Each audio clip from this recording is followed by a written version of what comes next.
Assalamualaikum warahmatullahi wabarakatuh. Alhamdulillah nahmaduhu wa nasta'inuhu wa nastaghfiruh wa na'udzu billahi min shururi anfusina wa sayyiati a'malina. May yahdihillahu fala mudilla lahu wa may yudlil fala hadiya lahu. Asyhadu an la ilaha illallah wahdahu la syarika lahu wa asyhadu anna Muhammadan 'abduhu wa rasuluh wa sallallahu addal amanah wa nasahal ummah wa jahada fi sabilihi haqqa jihadih. Ikhwafillah rahimakumullah. Alhamdulillah rabbil alamin. Kita melanjutkan tadabbur kita terhadap surah Al-Hujurat. Kita sampai di ayat yang pertama kemarin berkenaan dengan akhlak atau etika kita kepada Allah Subhanahu wa taala dan Rasulullah sallallahu alaihi wasallam. Di ayat ini kita diingatkan bahwa kita dilarang untuk la tuqaddimu baina yadayillah wa rasulih. La tuqaddimu, qaddama yuqaddimu, la tuqaddimu, jangan mendahulukan titik-titik ya di depan Allah dan Rasulnya. Hal ini menarik kalau jenengan pikirkan. Kenapa? Karena mestinya ada kata bendanya, maf'ulnya itu ada. La tuqaddimu, jangan kamu mendahulukan titik-titik di depan Nabi dan Rasulnya. Apa yang didahulukan? Tidak disebutin di ayat ini. La tuqaddimu, apa? Nggak ada. Dibikin blank mawon. La tuqaddimu baina yadayillah wa rasul.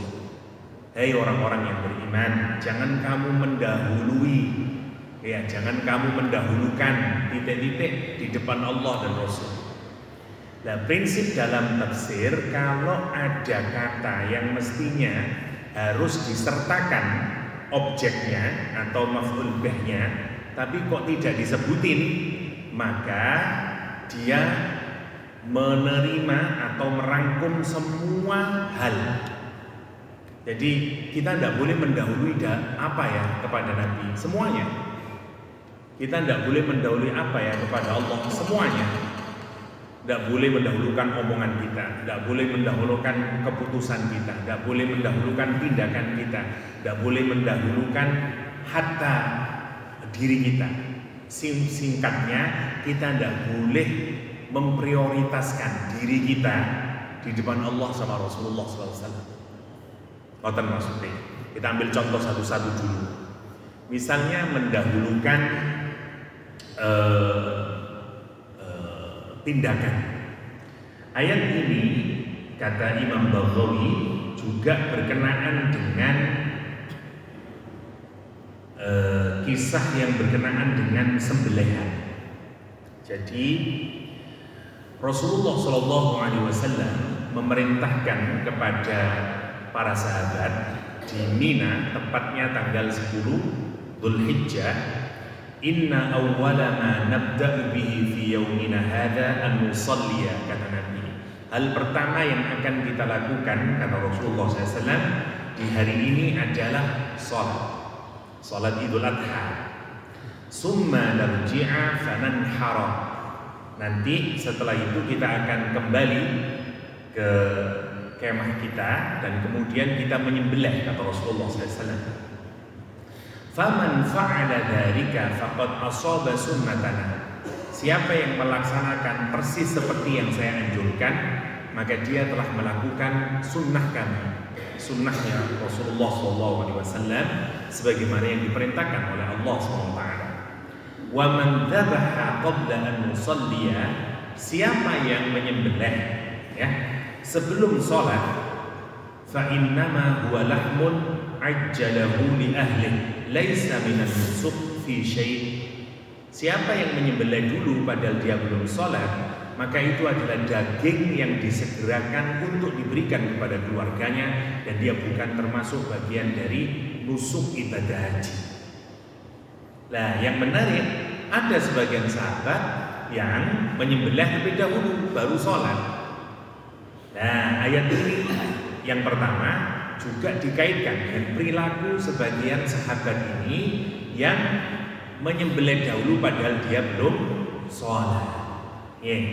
Jadi maksudnya adalah la tuqaddimu, kata Imam Baghawi, la tadbahu qabla salatin Nabi. Jangan kalian menyembelih sebelum sholatnya Nabi Muhammad sallallahu alaihi wasallam. Fa'amarahum, maka Nabi kemudian memerintahkan para sahabatnya ini ayyu'idud dzabha, untuk mengulangi penyembelihan. Sami dengan durung sholat Idul Adha, panitia masjid iki kesuwen rek sekira mudhun sholat Idul Adha wis iso nyate ngono lho, nggih mboten angsal gitu. Jadi itu namanya mendahulukan ketentuan, mendahulukan tindakan, mboten angsal mendahului Rasulullah sallallahu alaihi wasallam. Atau dicontohkan juga oleh Imam Baghawi, yang dimaksudkan di sini adalah finnahyi an shaumi yaumisyak, larangan terhadap puasa hari syak. Hari syak itu hari terakhir bulan Ramadan, bulan Sya'ban. Apakah ini satu Syawal, satu Ramadan, atau ini 29 Sya'ban atau 30 Sya'ban, kita masih bingung, ragu-ragu menentukan. Nah, ini tidak boleh kita berpuasa, disebut dengan Yaumus Syak, ya, hari ragu-ragu, hari keraguan. La tasumu qabla ayyasuma nabiyyukum. Tidak boleh kita puasa Ramadan dulu sebelum Nabi kalian berpuasa. Tidak boleh. Itu namanya mendahului, meskipun koyok-koyok, wah, Nabi kesuwen ya, sik golek wis poso dhisik wis mboten nangsa. Niki contoh-contoh yang diberikan oleh Imam Baghawi berkenaan dengan ayat ini. Jadi saya tidak memperpanjang karena kemarin kita sudah. Apa sih makna yang pertama, la tuqaddimu baina yadayillah wa rasulih? Kalau kita gampangkan adalah kita tidak memberikan diri kita ini prioritas, tidak memprioritaskan diri di hadapan Allah dan Rasulnya. Lah Ustaz, saya kan tidak bisa ketemu Allah, saya juga tidak ketemu Rasulullah SAW. Apa maksudnya? Nomor satu, kata Sayyidina Abbas, la taqulu khilafal kitab wa sunnah. Jangan kalian berbicara menyelisih Al-Quran dan Sunnah. Jadi kalau sudah wonten ketentuan Al-Quran, wonten ketentuan saking Sunnah, sampun sami'na wa ata'na. Boten tapi, boten tapi. Contoh sederhana nih, lah iya lopo ya kok ndak mangan babi ya. Wong babi ku enak ngono. Juicy misalnya, lemaknya mantep misalnya, dan seterusnya lah. Loh krono ono cacing pitahe. Terusan ngomong kabeh daging ya ono cacinge. Masih yo daging sapi yo ada. Tidak mesti semua daging sapi itu, kalau yang ya juga ada. Nah, sekarang ini kan peternakan babi sudah modern, wis disuntik, cacing pitahnya sudah nggak ada. Jadi kenapa ya mau dihalalkan? Nah, ngoten niku mboten langsung. Kenapa? Kita berbicara khilafal kitab was sunnah, menyelisihi Al-Quran dan Sunnah Rasulullah SAW. Sudah taslim mawon. Jangan kita mendahulukan ide kita, jangan mendahulukan memprioritaskan pendapat kita. Kalau sudah ada pendapat dari Al-Quran dan Sunnah Rasulullah SAW, pendapat orang jenengan boleh berargumentasi. Oh kok begitu Pak? Kenapa kok tidak begini Pak? Tapi kalau sudah urusan qala Allah, qala Rasulullah SAW, kita ini harus merendahkan diri kita. Taslim dulu. Dan seterusnya. Itu akhlak kita. Itu akhlak kita kepada Allah dan Rasulullah SAW. Meskipun jenengan boten setuju, dalam hati tidak setuju, dalam pikiran kok ngono tapi yo kenapa begitu ya? Boten cocok rasanya tengah hati. Udah ditahan dulu, dipaksa diri ini, karena itu adabnya. Kados jenengan teng wong tuwa niku lho. Jenengan lek pun gadah tiyang sepah umur 80 tahun. Terus ibuke sampean ngengken sesuatu, jenengan muda lah wis boten bantah kok. Le tolong aku tuh kono anu ku aku ndak seneng. Kon wis yo bantah kok. Lah gitu. Kita pun nurut masih wis boten seneng rasanya gitu. Ya wis manolah wis jadi seneng ibu. Lah ngoten toh. Itu adab kita kepada orang tua, apalagi kepada Allah dan Rasulnya.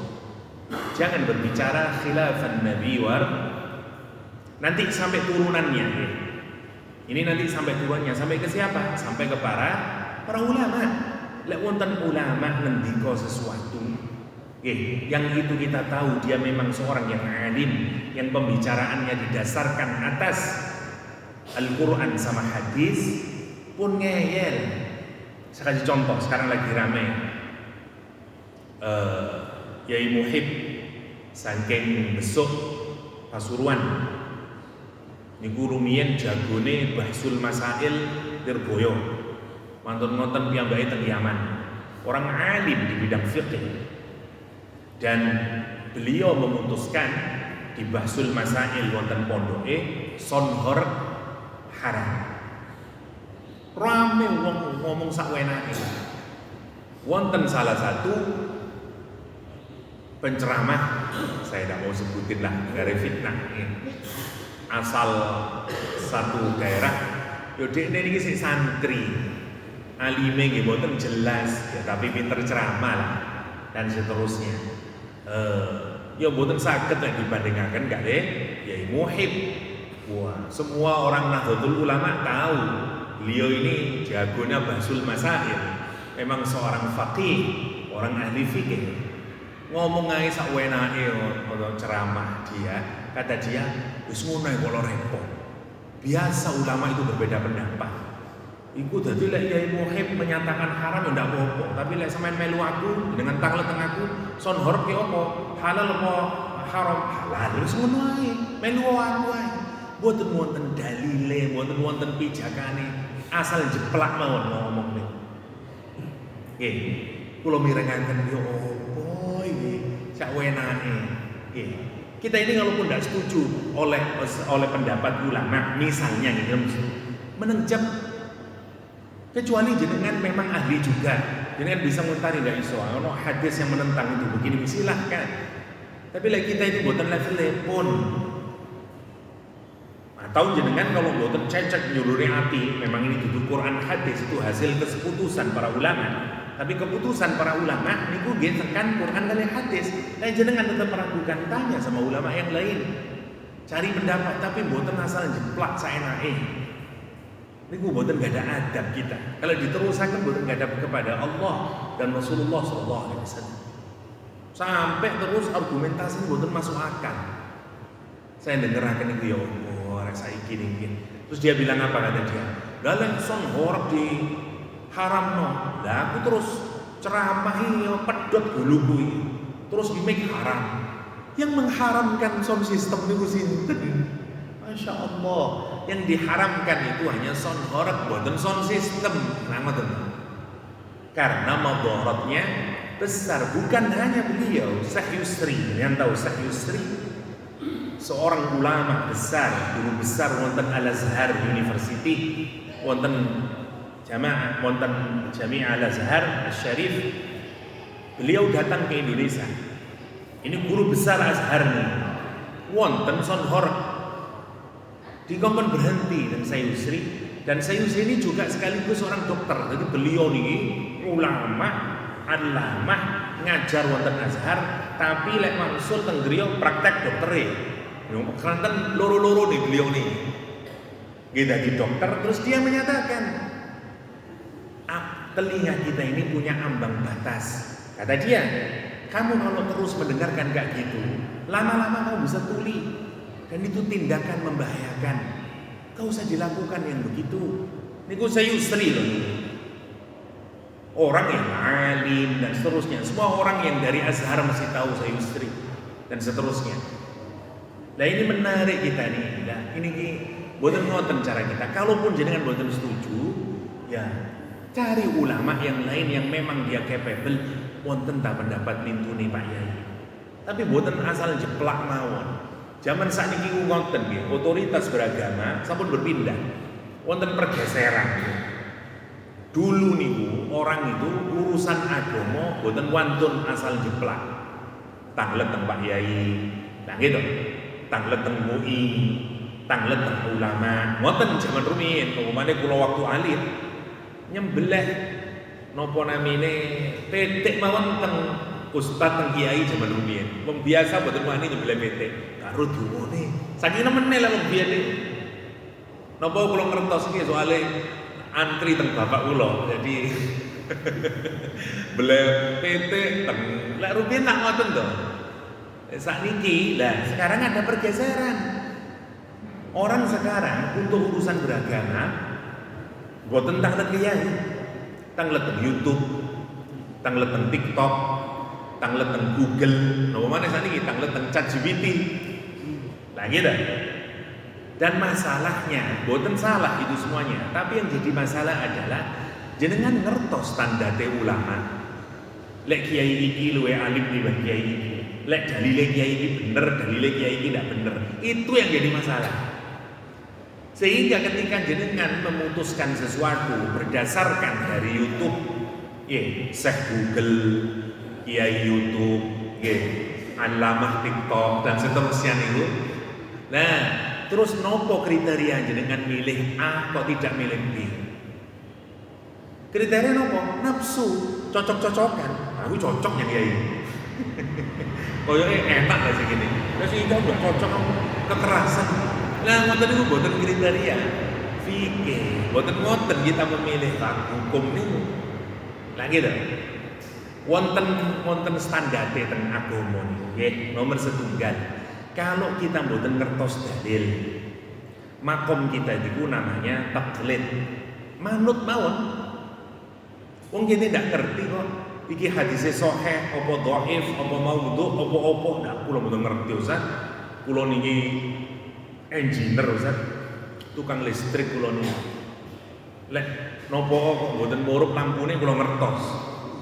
Tapi lek urusan iki hadis napa kula nggih mboten ngerti fi'il madhi, fi'il mudhari, fi'il napa mboten ngerti kula Ustaz. Lah, dia tahu posisinya. Sehingga tugas saya, nggih kula manut mawon lah. Kula tiyang Muhammadiyah Ustaz. Kula manut teng keputusane majelis tarjih. Saya pun keranten makome teng mriku. Utawi kula wong NU Ustaz. Kula pokok sing diputusaken teng Basul Masail NU nggih kula manut. Nggih, saya keranten makome teng mriku. Jenengan terus lek tambah belajar, wis ngerti kemudian mentarjih mana pendapat yang lebih kuat, mana pendapat yang diunggulkan, mana lah levelnya jenengan naik. Namanya jenengan bisa memilih di antara beberapa pendapat. Tapi pilihan itu tidak didasarkan karena seneng-senengan, cocok-cocokan. Lah gitu. Misalnya nyentuh wong wedok sing duduk mahram batal. Tapi jenengan manut Imam Syafi'i. Tapi mari wudu bojo demek tekan buri. Mas yo, kon kula aku iki duwe wudu wis aku meluan wae lah. Boten ngoten carane. Aku melu Imam Hanafi tak apa-apa, Imam Hambali tak apa-apa dan seterusnya. Tidak begitu caranya. Kita enggak ngerti aturannya. Dan seterusnya. Niki urutane ngoten, tekan dhuwur niku sampe menisor mangke ngoten. Lah yang bahaya anak zaman sekarang ini. Mereka sudah malas bertanya sama kiai, malas bertanya sama. Lah akhirnya tinggal milih. Otoritas agama sekarang itu berubah. Wong bahkan tidak percaya sama kiai sekarang. Orang tidak percaya sama lembaga fatwa. MUI mau ditentang saat ini. Iku lak jare MUI. Ngoten wong sakniki niku. Yang lucu orang yang sana kalau datang ke apotik mboten nate protes. Kalau ke apotik saya batuk, Pak, tolong obat nopo nggih saya. Oh ini Pak, yang ini tablet nggih sampean minum 2 kali sehari. Terus yang ini nanti oh nggih siap 86. Mboten protes, mboten nopo-nopo. Teng apoteker SCG nggih. Belajar petang tahun teng UNER jenengan manut. ten kiai mondok 15 tahun. Gue lah cuma kiai ya. Pendapat kata, di mana profesional kita nih? Jenengan membetakan mobil ten auto 2000 dicek ini Pak, ini yang rusak ini Pak, yang ini harus diganti Pak, ini nggih siap 86. Manut jenengan. Keranten jenengan boten ngerti ilmune pertoyotaan. Langsung jenengan nggih kula serahkan kepada kiai Toyota auto 2000. Lah ngene. Jenengan manut. Bahkan kok bayar manut nggih. Suaku manut ae. Kok ndak manut kon kate yang Jakarta ya. Wah, di jalan reme buyar awak. Manut kita ini. Kenapa? Kita ini ngerti profesionalitas. Jadi kita kalau sekolah manut sama dosennya. Murid kula manut. Ngacok mau tesis atau disertasi kula coret. Nggih, Pak. Yang ini diganti ya. Ini kurang cocok, Mas. Mesti ini ngene. Nggih, Ustaz. Manut. Ojo manut wae, mboten kula lulusaken nang ngene. Manut. Pokoknya lek ngeyel kon ngerti ta? Teorine iku ngene. Oh iya Pak. Ngoten. Kita ini diajari secara profesional dalam bidang kita masing-masing. Lah gitu. Kita profesional, kalau memang bukan bidang kita manut. Itu pun nopo nggih. Pun rumus kehidupan itu ngoten. Kenapa kemudian dalam agama kita ini kok boten ngoten carane kita beragama ini? Terus bahkan menyepelekan. Boten ngoten nggih. Niki memang kita ini punya hak untuk memahami Quran, memahami hadis nggih. Masing-masing kita boleh ada kebebasan wonten Islam. Tapi lek jenengan terus gawe wong liya terus ngomong ayo gak apa-apa niki sing bahaya. Boten angsal ngoten. Kalau jenengan kepengin modar-modar dhewe silahkan. Paham dhewe, lakon-lakon dhewe, nanti tanggung jawabnya dhewe. Nggih, niku masalahnya. Dan kita ini sudah diwanti-wanti oleh Rasulullah SAW. Misalnya kepada para penggiat ilmu, Rasul memperingati man fassarul Qur'an bi ra'yihi, sapa sing nafsiri Quran gawe utek tok. Nggih. Falyatabawwa maq'adahu minan nar. Maka siap-siaplah dia punya tempat duduk di nerakanya Allah SWT. Kalau memang dia ulama, dia akan ngawur di nafsiri Quran. Pasti dia mau tafsir, pasti dia melihat pendapatnya para sahabat, tabi'in bil ma'thuri kaya apa, ndak asal jeplak. Kaya sakniki wonten TikTok, kaya sakniki wonten YouTube, sak ambrek wong ngawur niku. Seorang sinten namanya, disebutnya profesor siapa, ahli tafsir, wonten TikTok dan YouTube, ngomong ngawur. Kata dia, sebenarnya babi itu tidak sama dengan celeng. Quran itu cuma mengharamkan celeng. Itu gara-gara orang Arab itu tidak punya hewan namanya babi. Teng YouTube nih banyak teng jenengan tingali. Kulo sopo, kulo teliti SIJ-ne IPB, itu panjang pertanian kok ngomong Quran rusak kabeh. Dan seterusnya. Jadi kita itu mestinya sampai kita ini diperbudak oleh budaya orang Arab. Yaitu akhirnya kita ini ya opo sekiranya mangan daging. Kita ini bukan daerah sing banyak hewan, mestinya kita ini ke laut. Sampai kurban ndak sah, ndak wedhus, ndak sapi. Ini apa-apaan yang kula mirengaken tak antemnya ini opo ngawure niku lho Mas kula niku. Ya bener, semua orang itu punya concern kepada agama. Samalah dengan kesehatan. Kita ini juga sama concern dengan kesehatan. Tapi nopo jenengan punya hak untuk nyuntik tiang. Lah mboten to. Masih kita ini kepingin masalah kesehatan kan kita ini kemeru kabeh to urusan kesehatan. Jenengan lek mangke lek pas mari mangan ngobrol-ngobrol lah orang kemeru kabeh to. Ora iso asam urat tuh ngene. Padahal padha duduk dokter tapi lek ngomong kan sampean kok behi ya kok waras iki. Sing situ ngomong lek aku wis kok yo kabeh gitu. Nggih mboten napa-napa, tapi ya sebatas ngobrol. Nggih. Tapi lek jenengan kemudian ngasih resep hati-hati, dituruti wonge mati, jenengan sing kena hukum lah. Tangi lho, karena ada ilmunya semuanya itu. Hatta herbal nggih wonten ilmune lah ngoten. Nah, agama juga begitu, ngoten. Iku maksudnya la tuqaddimu baina yadayillah wa rasulih. Nah, itu maksud sekarang. Kenapa? Karena al ulama warasatul anbiya. Monggo kita dudukkan, kita hormati ulama kita. Yang benar-benar ulama, yang memang dia alim, yang memang omongannya bukan dari nafsunya. Pancen wonten dalile saking Quran kali hadis niku lho. Nek terus yerori sing ulama duduk sing ngelama ni yerori. Gelero ulama sing temen, ojo ngelama. Saiki ku akeh ngelama tapi duduk ulama terus yerori niku. Kula eling-eling nganti sakniki kula. Masya Allah.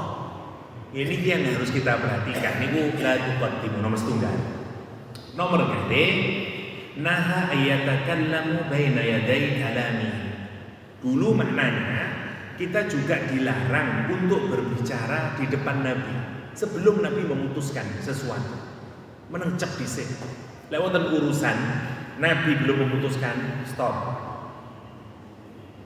Meskipun Ustaz, apa berarti kita ini dilarang memberikan opini? Mboten napa-napa, tapi jangan kemudian memberikan keputusan.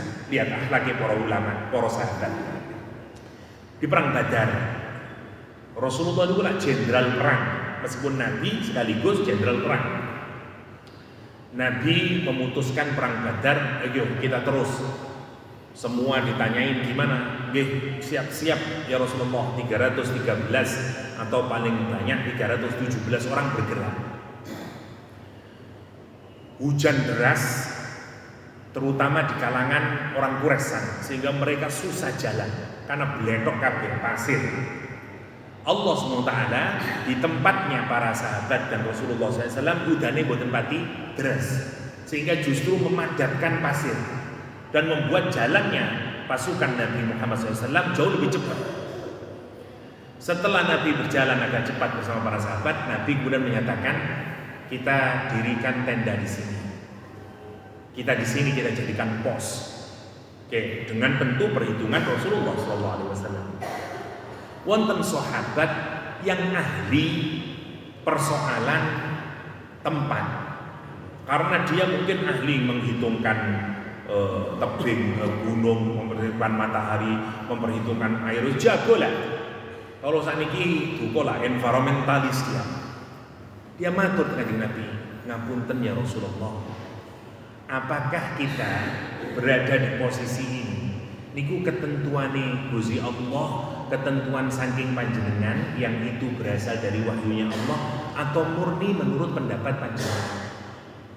Napa terus kanjeng Nabi? Menurut pertimbanganku, opo ngapunten, menurut pertimbangan kula, napa mboten sae kita mendekati tempat air. Karena nanti peperangan itu akan terjadi di siang hari panas, dan kalau kita agak jauh akses kepada air, apalagi kalau musuh nanti menutup akses air, itu chance kemenangan kita semakin kecil ya Rasulullah. Nabi Muhammad menyatakan, api idemu. Dan Nabi mengatakan kita bergerak lebih maju mendekati tempat air. Diterima dengan Nabi Muhammad SAW. Kenapa? Karena itu ketentuan yang bukan berasal dari wahyu. Boten nopo-nopo, tapi lihat adabnya. Bukan kemudian dari saya Nabi, pulau boten saya cek, boten ngoten. Wonten adabe kalau memang kita boten setuju. Misalnya jenengan pengusaha sonhor, misalnya ini. Terus wonten Yai Muhib yang memutuskan sonhorek haram. Duh ya nopo kira. Anakku terus mangan nopo. Anak buahku iki teng sonhorek wong 20. Kabeh butuh mangan kabeh. Lah terus iki ya opo iki? Tak sowan lah yang Yai Muhib. Opo ya opo sih asli ini? Ngomong sing sae-sae. Mboten asal jeplak kemudian datangi beliau. Yai ngapunten Yai kula niki usaha sonhorek. Nguripi lari 20, anak kula niki 5, bojo kula 2,5 misale. Dan seterusnya. Terus yo nopo lek kula son horeg boten nangsal terus kula yo nopo. Lah nanti ngene Mas, sing diharamno iku dudu sound sisteme. Horeg kene lho. Dan seterusnya, terus dikandani ngene. Lah tadi aja toh. Argumentasi silakan jenengan kemukakan, tapi kan begini ya, tapi kan silakan. Tapi boten ngawur ngoten niku. Jenengan tangleten dokter, gurui dokter diamuk jenengan. Mongkon boleh jenengan. Nah gitu. Oh dokter, saya kenapa kok dikasih obat ini? Mestinya kan penyakit saya itu gini-gini. Mulia kan suntik-suntik kok dhewe lah gitu. Ndak seneng orang itu. Jenengan boten percaya, jenengan benekaken griya jenengan. Jenengan kakean ngomong, tukang watu lho boten seremen. Anu cak yo, terus sampean sing kene botone rada anu, kuwi pasangane rada anu ya. Lek nglepok sing rada wah, tambah males lho, tambah ngawur di negara. Boten seneng. Dia tahu aku luwih ahli akan ngomong sampean niku. Ngoten. Gitu. Sampai kenapa dokter Indonesia itu jarang yang menjelaskan dengan baik. Gara-gara mungkin nggih kakean nomor siji kakean wong tanglet iku. Anu ini kenapa kok ndak ngene guys? Akhirnya males. Padahal itu kewajiban. Padahal kewajiban dokter. Makanya saat ini kate wong pindah teng Pinang mriku, teng Pinang Malaysia berobat. Kenapa? Karena lebih murah nomor satu, nomor dua lebih ramah, lebih cepat. Dalam satu tahun atau satu bulan, 21 bulan ya, 12 miliar perputaran uang Indonesia berobat teng Penang. Bayangkan. Karena ramah mereka, ramah, say dan seterusnya, berdilayani dan seterusnya. Teng mriki boten.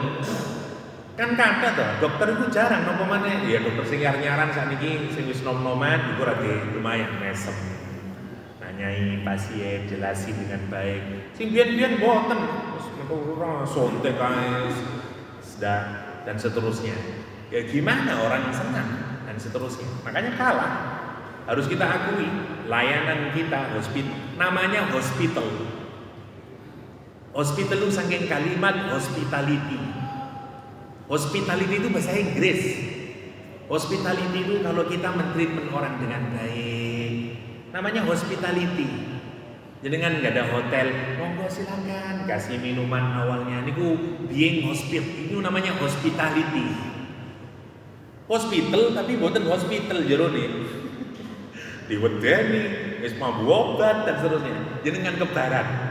Ya nopo rumah sakit koyo mall nyenengaken api lah gitu. Kita wis mulai satpame nggak tahu sana. Anu kantor tempat ICU di mana? Oh Pak, terus Pak. Kita mulai dari layanan awal kurang, padahal ini jasa. Ini bisnis jasa, ini hospitality, mestinya ya yang saya. Maka jangan salahkan orang, apalagi zaman saiki pindah uang. Kalau ningali, kalau banyak ketemu orang ke Pinang, nopo namanya mana? Pinang set, temui kalau lebih murah. Wonten semuanya orang kemudian gila, dan seterusnya. Itu masalah profesionalitas. Yang ketiga, la taftatu ala Rasulillah bi syai'in hatta yaqdi Allah ala lisanah. Jangan kamu ngasih fatwa kepada Nabi sampai Allah SWT memberikan ketentuan kepada Nabi. Enggak boleh. Terserah. Harus Rasulullah SAW. Meskipun berat. Manut mawon ketentuan Allah dan Rasul. Meskipun boten masuk akal. Ini yang paling berat seperti di Sulh Hudaybiyah ini. Ya. Kalau cepetakan. La tuqaddimu baina yadayillah la tad'u qabla al-imam. Ya, jangan berdoa sebelum imam. Ya, dzikra lana anna nasan kana yaqulu unzila fi kada wa kada wa kada law suni'a kada wa kada Allah dzalika wa taqaddama fih. Ibnu Katsir menyatakan menulis riwayat Imam Qatadah bahwa sekelompok orang berkata, kalau diturunkan kepada kami ya ini itu lah mudun ayat tentang ini itu lah boleh itu. Itu juga termasuk la tuqaddimu baina yadayillah wa rasulih wattaqullah, dan takwalah kepada Allah SWT. Apa maksud ayat ini? Jadi nilai ketakwaan kita itu salah satu indikatornya adalah apakah kita memprioritaskan diri kita di atas Allah dan Rasul? Kayak jenengan sih modelnya gitu. Kalau kita modelnya masih begitu, kita dereng bertakwa. Ya, niku ayat yang pertama sebagai tambahannya. Kita lanjutkan sekarang ayat kedua. Ya ayyuhalladzina amanu, hei orang-orang yang beriman, la tarfa'u aswatakum, jangan kamu tinggikan suaramu fauqa sautin nabi, di atas suaranya Nabi Muhammad sallallahu alaihi wasallam. Oke, ini penting nih. Orang jangan dipikir orang Arab suaranya bukan keras-keras. Orang Badui suaranya keras-keras. Orang-orang Arab itu banyak yang keras. Apalagi misalnya kados Bilal bin Rabah, suaranya keras. Karena itu tukang muadzin. Banyak yang keras. Nah, tetapi begitu ayat Al-Quran diturun, la tarfa'u aswatakum fawqa sautin nabi, jangan keraskan suaramu di atas suara Nabi, maka ini menjadi akhlak yang harus diperlakukan.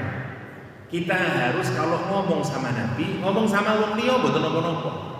Tapi kalau ngomong sama Nabi harus di bawah suaranya Rasulullah SAW. Misalnya Rasulullah bicaranya sak menten, misalnya, ya kita harus di bawahnya.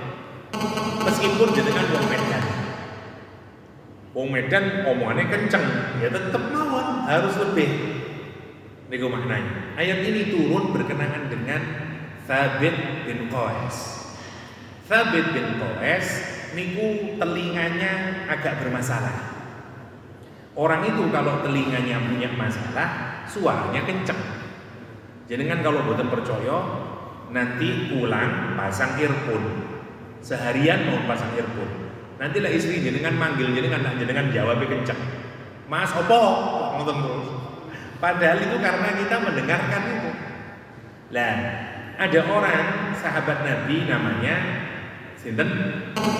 Sabit bin Qais. Sabit bin Qais ini suaranya kenceng.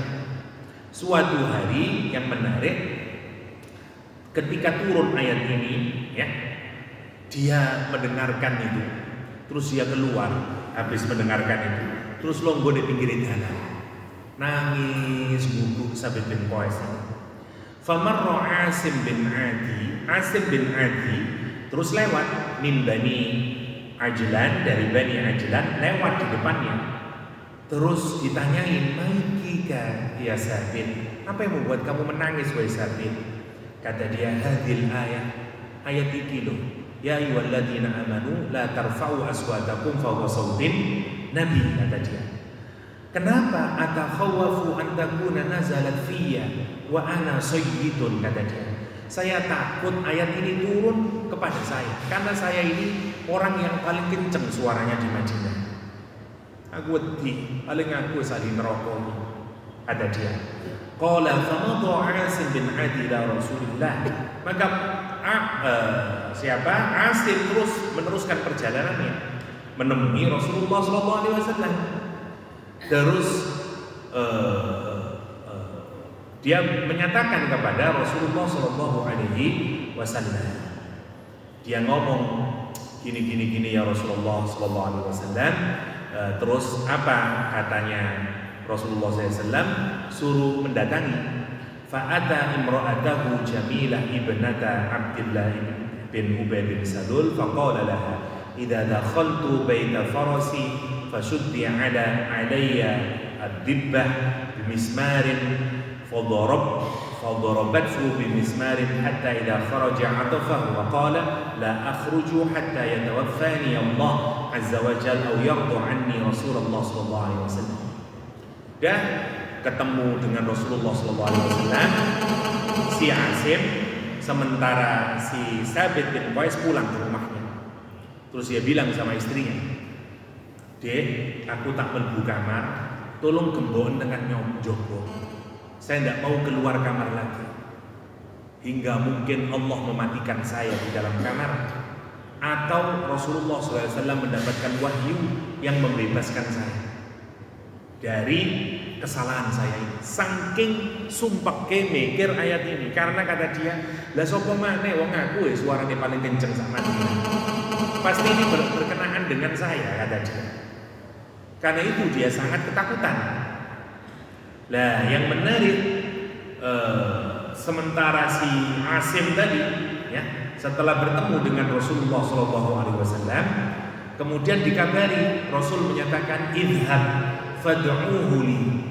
Kata dia, kamu pergi ke sana, tolong panggilkan siapa? Sabit bin Qais ke sini. Udah, datanglah Asim ke rumahnya Sabit lagi. Terus ditanyain, mana Sabit? Anu di dalam kamar. Terus panggil, Sabit, awakmu ditimbali Rasulullah.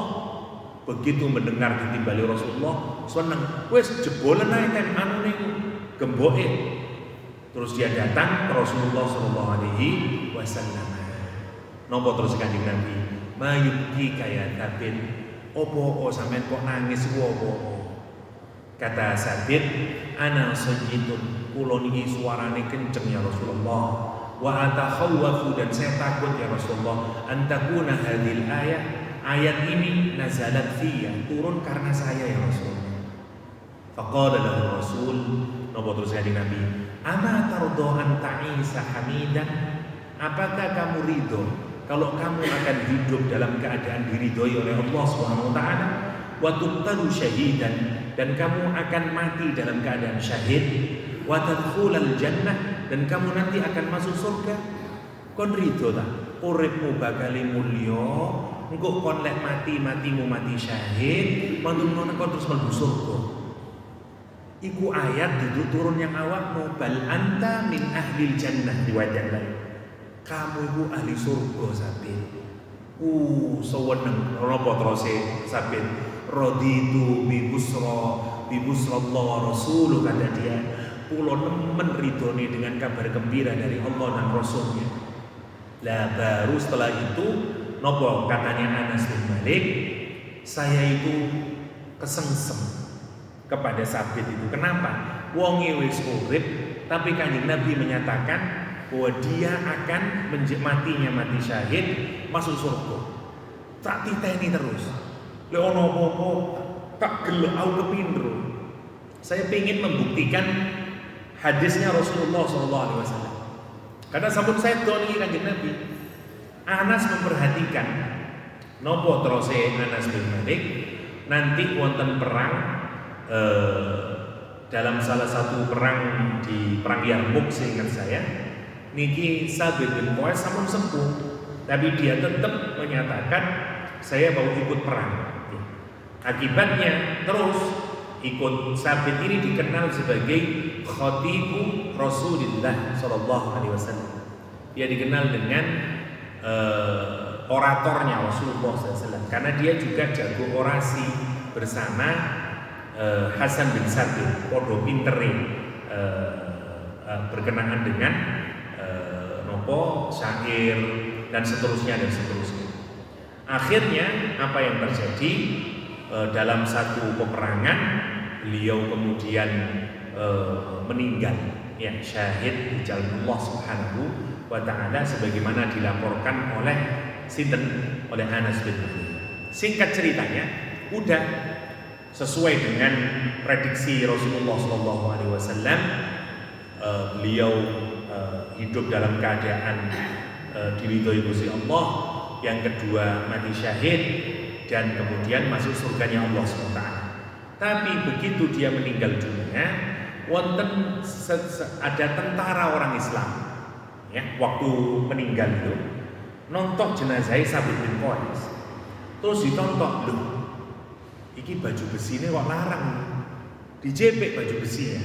Baju besinya Sabit diambil, dibawa pulang ke rumahnya, ditaruh di satu tempat, ditutupi kulitnya hewan, terus dikasih atasnya nopol. Lah, sahabatnya Sabit bin Qais juga yang ikut perang juga, sesama sahabat, iku begini film mimpi ketemu Sabit bin Qais. Terus Sabit ngomong, awakmu kenal aku? Iya, awakmu lah Sabit bin Qais toh? Iya. Kawakmu tak ceritani yo. Aku mau perang mau iku dipateni wong kafir. Ngene. Terus ono wong muslim lewat. Tentara pisan.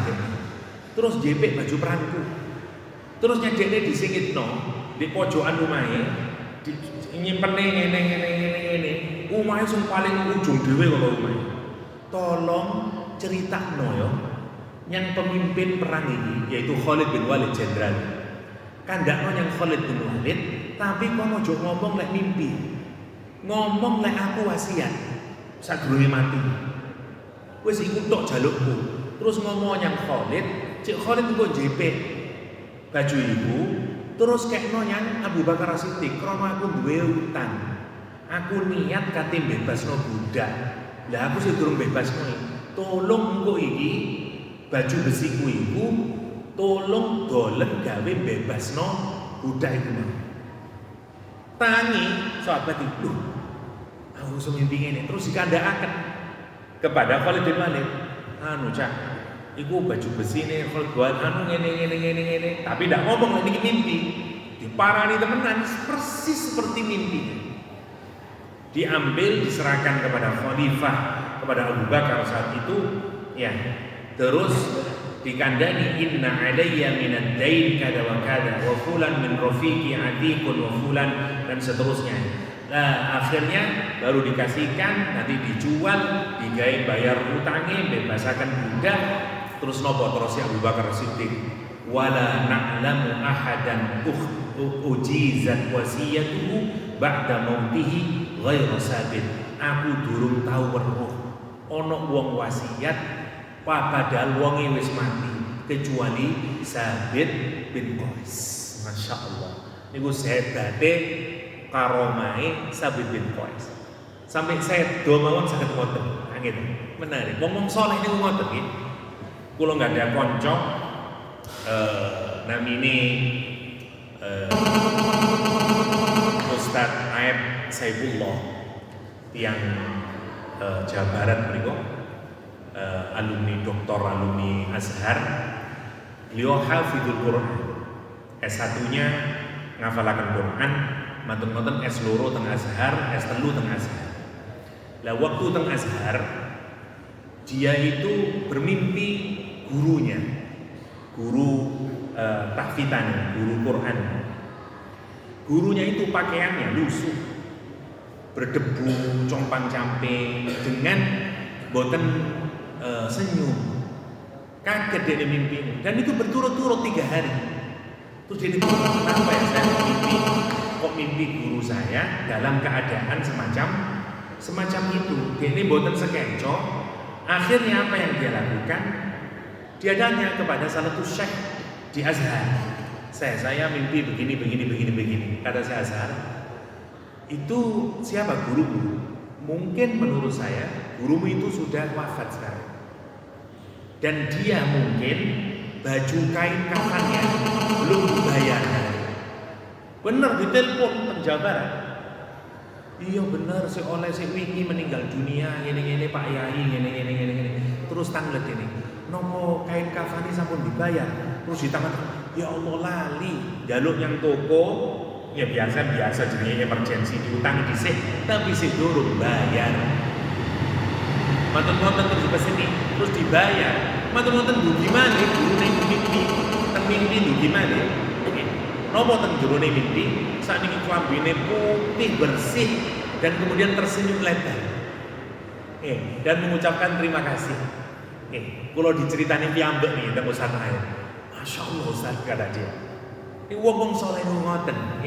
Masya Allah, saged ngoten. Niki mboten sahabat mawon ngoten. Kiai nggih. Masya Allah kalau kita pikirkan. Niku hebate Sabit bin Qais. Lah ayat ini berkenaan dengan Sabit bin Qais. Maka mulai saat itu apa yang dilakukan oleh para sahabat kalau berbicara di hadapan Nabi, boten wantun yang lebih keras. Ya, niku nomor 1, ya.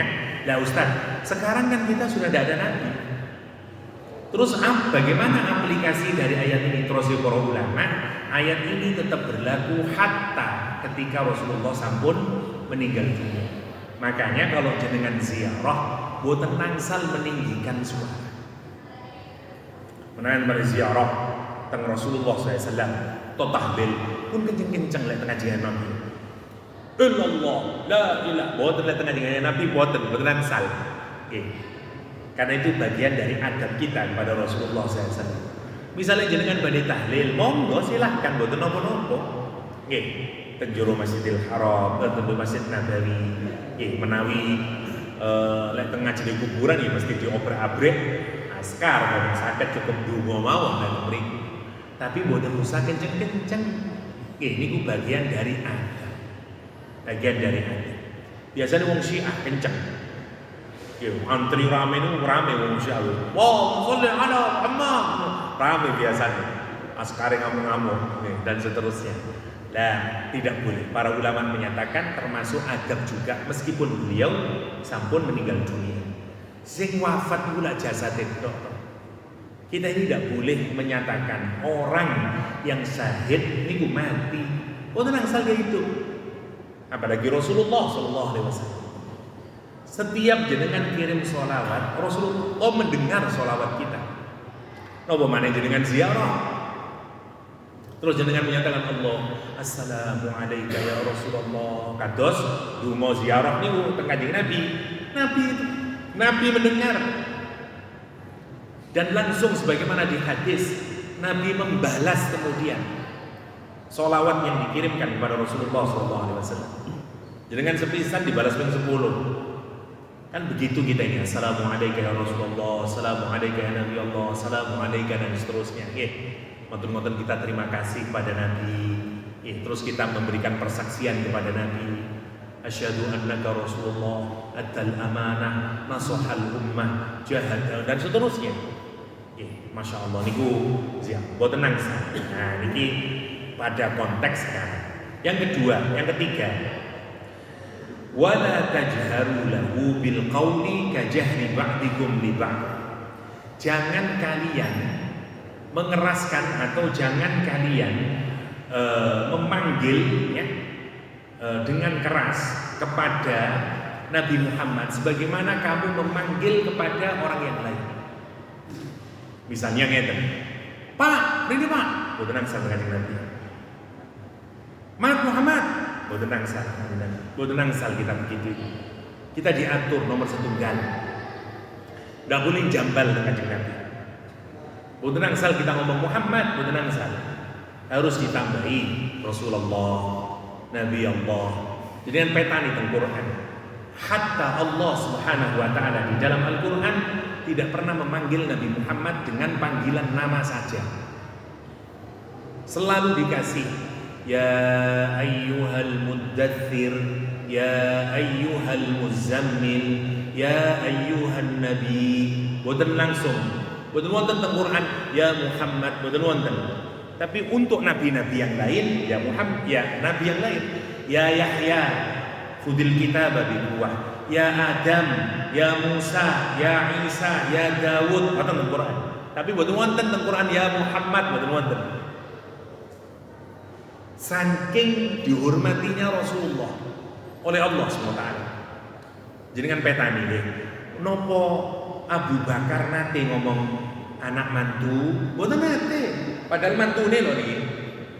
Nopo nate Umar bin Khattab manggil Rasulullah anak mantu, boten nate. Nopo maneh nyandut jenenge, ngomong anak ngomong boten wantun. Manggilnya apa? Ya Rasulullah. Bojone piyambak. Semua istri-istri Nabi wonten sing manggil ya Muhammad, mboten wonten. Atau manggil Mas Muhammad, nggih mboten wonten. Semua istri Nabi kalau memanggil Rasulullah, ya Rasulullah. Ya Nabi, ya Rasulullah. Mboten wonten. Niki bojone dhewe lho, napa maneh para sahabat. Tidak ada satu sahabat yang memanggil Nabi dengan panggilan ya Muhammad. Semua manggil ya Nabi Allah, ya Rasulullah.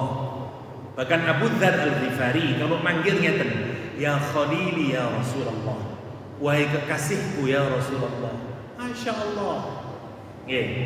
Niki akhlak kita kepada Nabi. Boten nangsal.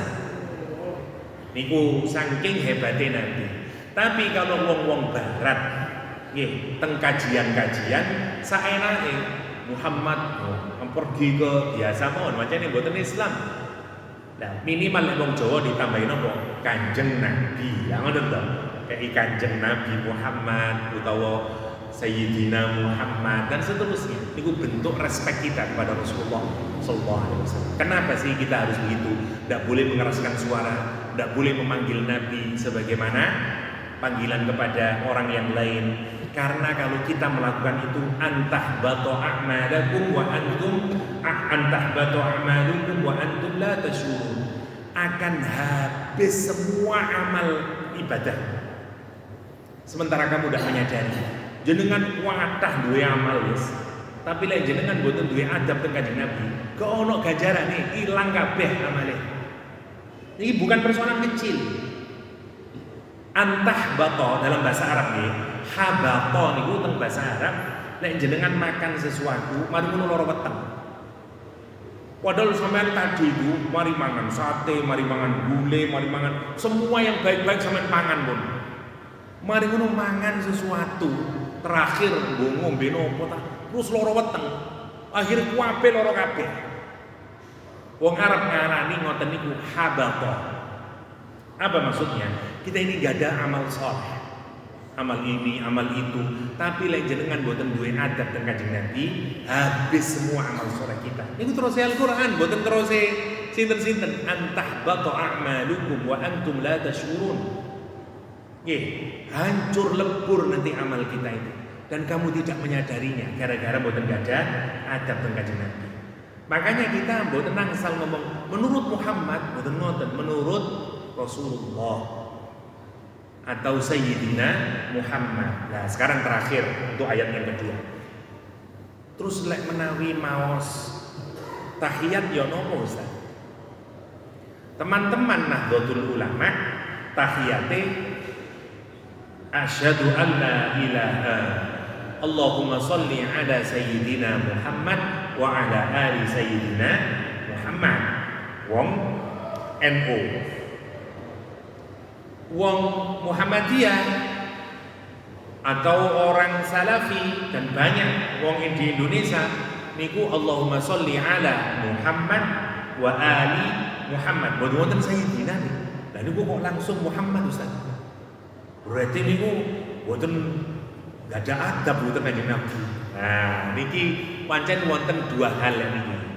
Yang pertama, teman-teman yang memilih boten nambahi sayyidina, memang mereka tidak mau menambahi, bukan karena boten ada, tapi karena redaksi bunyi hadisnya boten wonten sayyidina. Dan ini berurusan dengan ibadah mahdhah, salat. Nabi menyatakan, "Salatlah kalian sebagaimana kalian melihat saya salat." Dan Nabi waktu salat, Nabi ngajarin maca Allahumma sholli ala Muhammad wa ali Muhammad. Ya wis, teman-teman Muhammadiyah menyatakan ya wis ditiru sebagaimana adanya. Bukan berarti tidak respect, tapi ya karena Rasulullah yang menyuruh demikian. Makanya teman-teman Muhammadiyah menyatakan Allahumma sholli ala Muhammad wa ali Muhammad. Saya tidak boten wonten masalah nih. Yang kedua, lah terus wong NU yo nopo Ustaz? Nambahi sayyidina nih. Lah mboten wonten hadis e. Niku lak nambah-nambahi. Boten juga. Orang NU ya, ulama-ulama nggih, bahkan di mazhab Syafi'i menganggap penambahan sayyidina niku dihukumi kebaikan. Bahkan wonten sing nyunahaken. Kenapa? Karena itu bagian dari adab. Adab mendahului ilmu. Salah satu dalil yang dipakai apa? Ayat ini. Termasuk ayat-ayat yang lain. Termasuk hadis-hadis yang lain karena boten masuk akal. Mosok Kanjeng Nabi ngajari membanggakan dirinya sendiri. Rek kok maca ngene ya, Allahumma sholli ala sayyidina Muhammad lah boten ngoten mengawake dhewe. Dan seterusnya. Jadi ada banyak akhirnya ulama-ulama Syafi'iyah menyatakan dihukumi baik menambahi Sayyidina Muhammad. Jadi pun tukaran nek masalah iki padha bener niku mboten pun kurang akhlak. Sing satunya yo kon nambah-nambahi. Nah niki mboten mantun-mantun iki tukarane. Niki kersane sampun mboten napa-napa lek urusan iki sama-sama sae. Nggih, sama-sama sae. Lah niku tapi yang lain ya niki mboten nangsal. Ya kita mulai menghormati, tidak boleh manggil Nabi. Misalnya kita menjelaskan menurut Rasulullah Sallallahu Alaihi Wasallam, menurut Nabi Muhammad Sallallahu Alaihi Wasallam. Jarane Muhammad ngono. Muhammad sapa tanggomu ta Muhammad mboten ngoten nggih, mboten nangsal. Nggih. Atau makanya bahkan kalau disebutkan nama Muhammad Sallallahu Alaihi Wasallam kita mboten bersolawat itu sak medhit-medhite tiyang terus Kanjeng Nabi.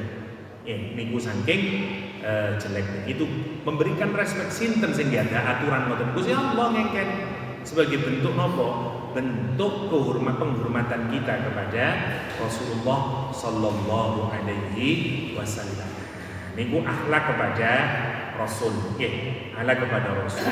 Saya cepatkan sedikit, 1 menit mungkin. Innal ladzina yaghudduna aswatahum 'inda Rasulillah ulaika alladzina imtahana Allah qulubahum littaqwa lahum maghfiratun wa ajrun 'adzim. Innal ladzina yaghudduna, sesungguhnya orang-orang yang merendahkan suaranya, lessen their voice, ngerendahin suaranya inda Rasulillah, di hadapan Rasulullah SAW, itulah orang-orang imtahanallahu qulubahum littaqwa. Ya, mereka itulah orang yang telah diuji hatinya oleh Allah untuk bertakwa. Salah satu ukuran takwa, boten mengeraskan suara di hadapan Rasulullah SAW. Apa pahalanya? Lek jenengan ngoten karena adab Kanjeng Nabi. Lahum maghfiratun wa ajrun 'adzim. Spesial untuk mereka pahala yang sangat besar kata Allah dan ampunan Allah SWT. Buat dia dapat 2 hal. Dan ini adab kepada mantun ngiten, adab kepada sesama orang mukmin dan seterusnya. Ini adab kepada Allah. Hatta nanti sampai adab kepada sinten para ulama, apalagi keluarga Rasul dan seterusnya dan seterusnya. Kita niki boten mantun-mantun nggih. Lagi rame sekarang teng YouTube Yai Ma'ruf Amin, ketua Aswaja PWNU Jatim. Niku ditanyain bagaimana sikap kita terhadap habaib. Terus Yai Ma'ruf, ya saya ini sebenarnya sedih kalau membicarakan ini, karena kita sekarang saling mencaci maki antar sesama umat Islam. Dan yang menarik sinten sing saling caci maki padha wong NU nih, antara sing pro kiai iman dan yang ndak pro kiai iman dan seterusnya. Sing rugi asline sinten? Ya kita juga sendiri. Masya Allah. Dan Yai Ma'ruf mengingatkan itu. Tapi jenengan ndak ningali teng YouTube. Kula maca komentarin tok kula boten tega kula. Padahal niate Yai Ma'ruf nggih sae. Tapi Masya Allah teng kula maca komentarin kok yo ngene, cek temenin sak wenake. Boten ada akhlak bangsa niki teng kiai. Dan ini adalah anak-anak muda NU dhewe. Yai Ma'ruf Amin jadi jongosnya Pak Alawi. Komentar-komentar ini ya Allah. Masya Allah, wis nemen saniki. Ya terserahlah jenengan mau pro Yai Iman atau ndak pro. Sakar bisa, tapi kenapa sih kita ini kok boten saged duwe akhlak antar sesama orang Islam? Ya Masya Allah.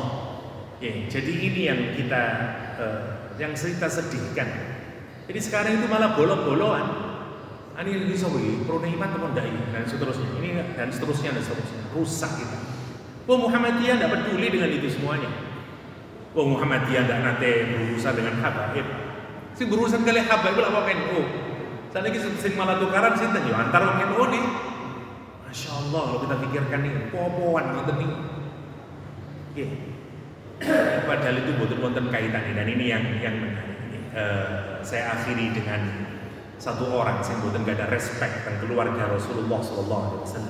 Namanya Amr bin Hajjaj. Dalam tanggal 10 Asyura kemarin, 10 Muharram, wafat cucunya Kanjeng Nabi Muhammad Sayyidina Husain dipenggal kepalanya saat dikelilingi oleh 5.000 pasukan. Dan jenengan kepingin jelasnya suatu hari kalau ceritakan 5.000 pasukan mengelilingi Sayyidina Husain. Ya, Ubaidillah bin Ziyad memberikan surat kepada Umar bin Sa'ad bin Abi Waqqas, komandan pasukan ini, menyatakan stop dia untuk dapat air agar dia mati kelaparan, mati kehausan. Maka ketika Sayyidina Husain, karena anaknya ada yang kepanah, dalam keadaan kehausan dan seterusnya hendak mengambil air dari sungai Eufrat niku ditendang oleh satu tentara namanya Amr bin Hajjaj, kata Ibnu Katsir wonten Al-Bidayah wan Nihayah. Dia bilang nopo, kata dia, demi Allah aku tidak mengizinkan kamu untuk mendapatkan seteguk air sampai kamu mati dalam kehausan. Sayyidina Husain mengangkat tangannya ke atas sambil berkata, Allahumma qtulhu atasan, ya Allah bunuhlah orang itu dalam keadaan kehausan. Orang sing boten gada kehormatan, gada hormat, gada cinta kepada keluarga Rasulullah SAW, cicite kanjeng Nabi. Akhirnya apa nasibnya orang ini? Orang ini ada dua riwayat. Orang ini nanti kehausan terus. Dia minta, saya rasanya terbakar, perut saya rasanya terbakar, air sampai dikasih air sampai meledos kotaknya. Pendapat pertama. Pendapat kedua, dia tidak bisa minum kecuali dia minum air kencingnya sendiri. Minum nopo mawon muntah, minum nopo mawon muntah, dan dia terus haus. Gara-gara nopo? Nih, kurang ajari orang ini terhadap keluarga Rasulullah SAW. Apalagi yang memenggal kepalanya. Nanti jadi orang gila dia. Dan seterusnya. Nasib tragis. Nah sekarang ini Masya Allah kita harus akui lah panjang wonten habaib sing dawir sing rada ndak prokok ndak bener niku nggih pancen kathah nggih pancen wonten sing iso ngamukan tok nggih wonten nggih. Siapa tapi sing alim nggih kathah, sing saleh nggih kathah. Kita ini mboten nangsal bebiawiyah gitu. Ningali Habib Bahar bin Smith nggih. Maos kitab kuning ya sapa mboten ngakak. Maca kitab kuning kok dari kanan ke kiri. Lah iya lu sak lucu-lucune tiyang lho. Masyaallah, niku memalukan. Wis jelas-jelas ya terus ya ngoten minta dihargai ya nopo. Ya tentu saja ya kayak begini tidak tepat. Tapi sing saleh, sing alim nggih kathah. Pak Gures Shihab niku nggih Habib. Kurang alim nopo Pak Gures Shihab? Lah nggih dan seterusnya. Mboten nangsal biawiyah dan seterusnya. Monggo boten katut-katut niku nggih, terserah jenengan mau pro mau ndak niku boten urusan kula. Tapi monggo kita ini saling bersaudara sesama umat Islam terutama untuk warga NU. Pun monggo lah niku boten usah dadi urusan sing didawa-dawaaken. Naudzubillah summa naudzubillah. Demikian wonten manfaatipun. Adanallahu wa ajma'in. Sallallahu ala nabiyina Muhammadin wa alihi washabbihi wasallam. Wa akhiru da'wana alhamdulillahi rabbil alamin. Subhanakallahumma wa bihamdik asyhadu an la ilaha illa anta astaghfiruka wa atubu ilaik. Assalamualaikum warahmatullahi wabarakatuh.